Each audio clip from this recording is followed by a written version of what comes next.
Hello there, and welcome back to my little bit of Mexico. So I'm going to look at these things today. The Mexican apple, small but beautifully formed.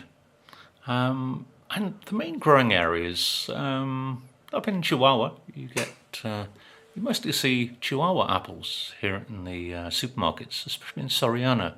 They're the size, but they're a lighter colour. They're not quite as Granny Smithish, if that's a verb or adjective, in colour. It's more like a Granny Smith, but certainly just green apple. But you get some with a paler colour, and those mostly from up in Chihuahua.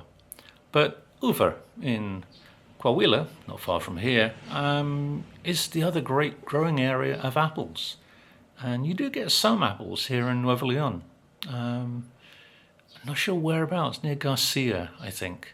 And I do remember there used to be a very nice cider from here in Nuevo Leon. I can't remember what the name of it was, but it was made with apples from Nuevo Leon. And it was delicious too. I've sort of gone off American apples, which you see so much of here in Mexico. And it's quite sad that you get American apples when there are such good apples here. They're mostly from Washington. I think that's the main growing area of the US. But when those tariffs came in, I decided, nope, sod the American ones, I'm going purely for Mexican ones. And really, some American apples are okay. And you get quite big ones and the bright red apples, which look great, but they've got no flavour. It's like water. You eat one, you go, what was it?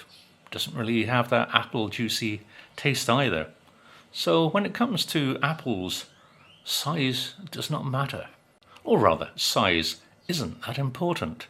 I mean, they always say that if something is big, then something else is big. For example, anybody with big feet, it means that they have big shoes.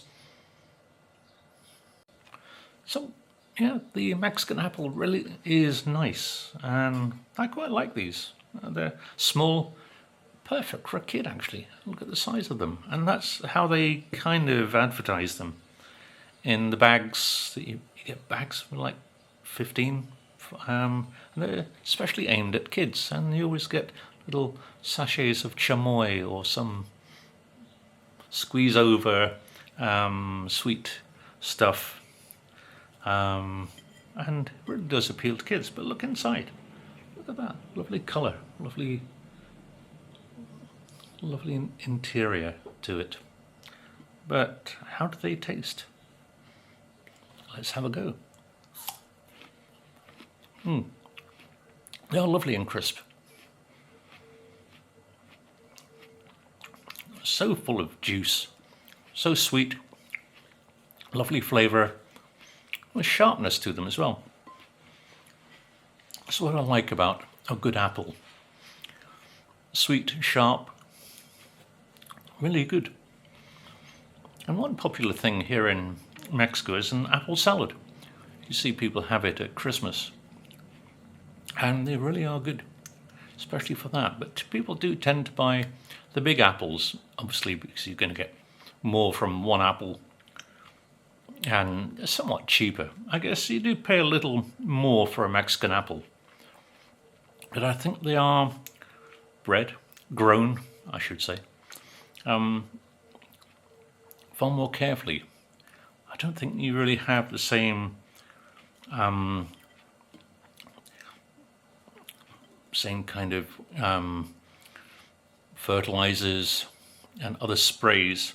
I mean, if you look at the skin on this, you don't get that waxiness that you get in many American apples. I mean, if you do this with many American apples, you get lines kind of from the waxiness they put just to make them look nice. But with this, no, not at all. And if you see these apples in the UK, this size, they wouldn't appear in the supermarkets. They're just too small. Apples have to be a certain grade of size. That doesn't matter. Are you bothered about the size of the apple? Or are you bothered about how nice they taste? I'll go for the latter.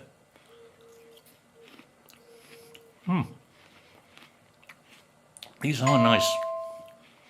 I got these from the fruit and veg place last Friday as part of my non-supermarket challenge.